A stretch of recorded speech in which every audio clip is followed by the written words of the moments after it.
Hey guys, this is Ryan with Mama on Mission, and I know this is not my usual setup.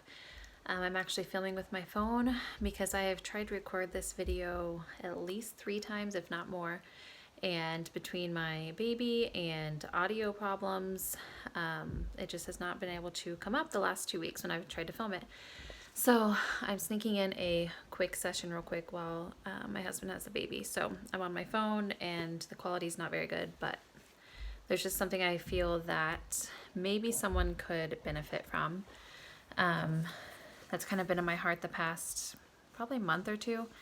I don't know about you guys, but during the season, I tend to get in kind of like a funk. The holidays are over, and really for me, I'm like, what else is there to look forward to until spring? I'm kind of a powered by the sun type person.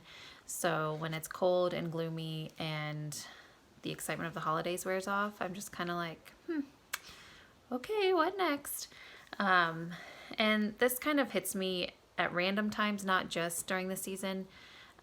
This kind of feeling of discontentment and just feeling like you should be doing more, you should, have more, you should, fill in the blank, but you're just not happy with where you are. And typically during these times, one of two things happens. I feel like people either start making rash decisions, and I'm not really like one to make big rash decisions. I like to think things through a little bit, but I do tend to flirt with the idea of making rash decisions. I will, start looking for a new house, kind of house shopping. I will start thinking we need a dog. I will start like all these random things that, just to kind of fill that void within myself. But more common than not, what I tend to do is I tend to kind of push back away from the things that I usually do and the people that I'm usually around. I get in this funk, and I don't want to go the places that I usually go. I don't want to participate in the things that I usually participate in, or hang around the people that I usually hang out with. And it's nothing that they've done. It's not the ministries I'm involved in. It's not the, the works I do. It's me. I just feel bleh. And I just kind of want to just put myself up in my little cave and kind of shut everyone else out.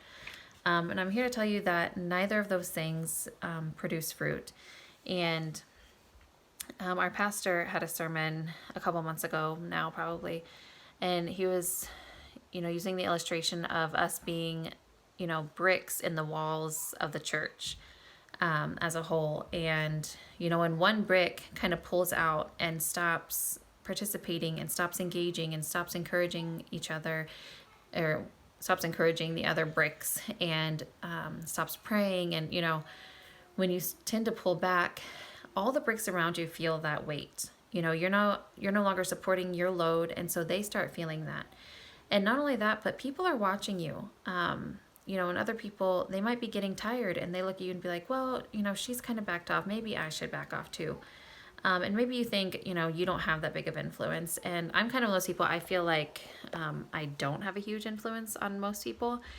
But even if it's your kids watching you, even if it's your kids and your husband seeing you kind of throw in the towel on some things just because you're tired, or just because you're no longer happy with what you're doing, that you just kind of give up, or you like jump and make big decisions out of nowhere. Your kids are watching you, and they're picking up those same habits. And so the question would be, okay, well, then what do we do in these times? Because these times come when you just feel like restless. And one thing I would tell you is, that cheesy old quote, keep on keeping on, but it's really true. Like, just stay with what you know and keep going there and doing those things and working and putting in the hours and putting in the time. And I'm not saying that like there's not a time when you need to maybe take a break from some things. But I'm saying don't just recluse yourself off from everyone else just because you're in a funk. I wanted to share with you some things from Morning and Evening by Charles Spurgeon that I read as kind of like my devotional each day. And just to encourage you, to press on and do what you've been doing, but pray. Ask God why you're feeling these things. Ask God if he would help you through these things. And some things that Spurgeon has written in here have really helped me, if I could get to the right page. Let's see. He says, nothing pleases our Lord better than to see his promises put in circulation. He loves to see his children bring them up to him and say, Lord, do as thou hast said. We glorify God when we plead his promises. Do you think that God will be any poorer for giving you the riches he has promised? Do you dream that he will be any less holy for giving holiness to you? Do you imagine that he will be any less pure for washing you from your sins? And then he goes on to say later, he loves to hear the loud outcries of needy souls. It is his delight to bestow favors. He is more ready to hear you than you are to ask. The sun is not weary of shining, nor the nor the fountain of flowing. It is God's nature to keep his promises. Therefore, go at once to the throne with "Do as thou hast said," which comes from 2 Samuel 7:25. So, ask. We hear all the time, ask and you shall receive, which is true. But God longs to hear from you. He knows that we need a lot of stuff. He knows that we are not perfect. He knows that we are lost and wandering and hopeless without him. So he knows that we need him, and he wants us to come to him, and he wants to help us. So I would say, if you find yourself in this season of discontentment, to press on and keep doing the things that you should be doing, but seek the Lord and his wisdom and his help. Another thing that Spurgeon wrote that I wanted to share real quick. This one's a little longer, but it says, Quicken thou me in thy way. The psalmist confesses that he is dull, heavy, lumpy, all but dead. Perhaps, dear reader, you feel the same. We are so sluggish that the best motives cannot quicken us apart from the Lord himself. What? Will not hell quicken me? Shall I think of sinners perishing and yet not be awakened? Will not heaven quicken me? Can I think of the reward that awaiteth the righteous and yet be cold? Will not death quicken me? Can I think of dying and standing before my God and yet be slothful in my master's service? Will not Christ's love constrain me? Can I think of his dear wounds? Can I sit at the foot of his cross and not be stirred with fervency and zeal? It seems so. No mere consideration can quicken us to zeal, but God himself must do it. Hence the cry, Quicken thou me, which was in Psalms. And so when you're in that season of just feeling blah and not feeling motivated and not feeling energetic and not feeling like you want to press on in the things that you're called to, I would just encourage you to ask God to stir up those things in you, because we can't always just pull ourselves up by our bootstraps and plug away at things. There's times for that. There's times when you're just tired and you just need to say, no, we're going to keep doing this.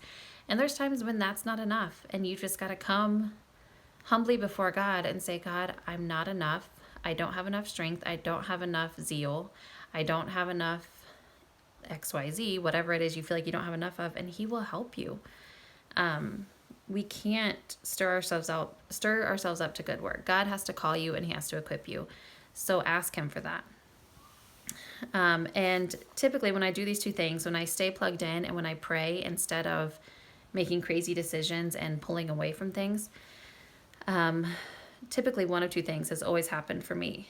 Either God does call me to a change. Either, he'll show me, hey, maybe you should go and try this, or maybe you need to stop doing this, or maybe he'll just show me something in my own heart that I need to change, not even something externally. And then sometimes he simply renews my zeal. Sometimes he simply reminds me of why I'm doing what I'm doing and gives me a new love for him, and therefore a new love for the things that I am doing for him. And sometimes he just takes away whatever it is that's plaguing me. Sometimes there's just something nagging at me, a doubt, a fear, whatever it is, and he delivers me from that. And so I just wanted to leave you with two verses. 1 Corinthians 16:3 says, Be watchful, stand firm in the faith, act like men, be strong. So you may not be able to do much else, but you can stand and you can pray, and just wait on God and see what he would say. And Psalm 37, 3 and 4 says, trust in the Lord and do good. Dwell in the land and enjoy safe pasture. Take delight in the Lord, and he will give you the desires of your heart. So stand firm, do the things, but also take delight in him. And when you're delighting in him, he will make your path straight. He will take care of everything else. And so just know that your feelings, that your whatever it is that's making you feel discontent and restless, is not the end of it. It's not the solid truth. God is simply the one who can lead you and guide you in what you need to do. So just rest in him and the great plan that he has for you, because if you do that, he will not leave you where you are. So I'll see you next time. Bye.